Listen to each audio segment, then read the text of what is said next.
আসসালামু আলাইকুম। আশা করছি যে যেখানে আছেন ভালো আছেন, সুস্থ আছেন। আজকে কোনো রান্নার ভিডিও শেয়ার করব না। আজকে শেয়ার করব ইউএসএ লাইফের কিছু দারুণ দারুণ অভিজ্ঞতা। তো ইউএসএ আসার পরে আমি স্নোফল দেখেছি কয়েকটা, বাট আজকে স্নোফলটা ছিল টোটালি ডিফারেন্ট। তাই খুব এক্সাইটেড ছিলাম আর বাড়ির আশেপাশে ঘুরবো আর কিছু কিছু জিনিস আপনাদের সাথে শেয়ার করব। যেহেতু আমি বাংলাদেশ থেকে এসেছি, তো বাংলাদেশের একটা ট্রেডিশন আছে ছাদ, বারান্দা। তো যখন আমি ইউএসএতে ঢুকলাম, আমার প্রথম কোয়েশ্চেন ছিল কেন প্রত্যেকটা বাড়ির ছাদ এরকম স্লোপিং রুফ। তো বাড়ির ছাদগুলো যদি ফ্ল্যাট হতো তাহলে এই আইসগুলো কিন্তু সেখানে জমে থাকতো। আইসগুলো যাতে ইজিভাবে পড়ে যেতে পারে এই জন্য প্রত্যেকটা ছাদ এভাবে ঢালু করে রাখা হয়। তো আমি আমার অ্যান্সার পেয়ে গেলাম।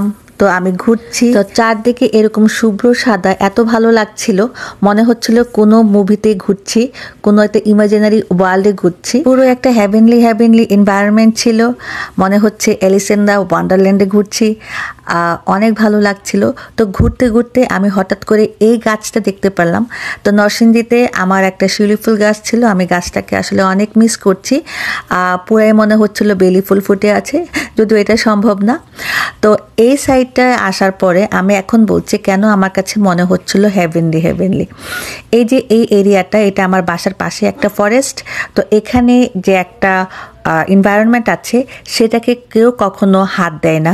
এখানে কোনো গাছ কাটা হয় না ফার্নিচারের জন্য, বা এখানে যে এনিমেলগুলো আছে টিল নাও তারা খাচ্ছে, ঘুরছে, একদম ওদের মতো করে ওরা ঘুরছে। যেমন হরিণ, স্কুইরাল, আবার ছোটো ছোটো পাখিগুলো আছে। আমি একটু পরেই দেখাবো। হরিণটা আমি ভিডিও করতে পারি, কোনো এক সময় ইনশাল্লাহ আমি ওইটাও ভিডিও করে দেখাবো। আর এই যে দেখেন, এটা হচ্ছে স্নো পড়া জাস্ট 2 দিন পরে। ম্যাক্সিমাম স্নোগুলো মেল্ট হয়ে গিয়েছিল, বাট কিছু স্নো টিল নাও রয়ে গিয়েছে।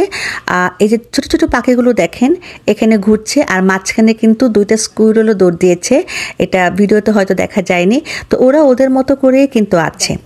আচ্ছা, আর এটা হচ্ছে আমার কমপ্লেক্সের ভিতরে। আমি কয়েকদিন আগে একটা ভিডিও শেয়ার করেছিলাম সবার সাথে, যে এই যে লেকগুলো, প্রথম আমি ভেবেছিলাম কমপ্লেক্সের সৌন্দর্যের জন্য লেকগুলো বানানো হয়েছে, কিন্তু না, এই লেকগুলো আমার এলাকার, মানে আমি যে এলাকাতে থাকি পুরো এলাকাতে একটার সাথে একটা এগুলো প্রাকৃতিকভাবে নিজেই তৈরি হয়েছে। কারণ আইসগুলো যখন মেল্ট হয়ে পানি হয়ে যায় তখন এই লেক দিয়ে ওরা এক জায়গা থেকে অন্য জায়গায় চলে যায়, মানে পানিগুলো আর কি।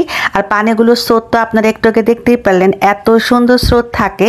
তো এটা হচ্ছে প্রাকৃতিক একটা সৌন্দর্য, যে প্রাকৃতিকভাবে এক এক সিজনে এক একটা সৌন্দর্য।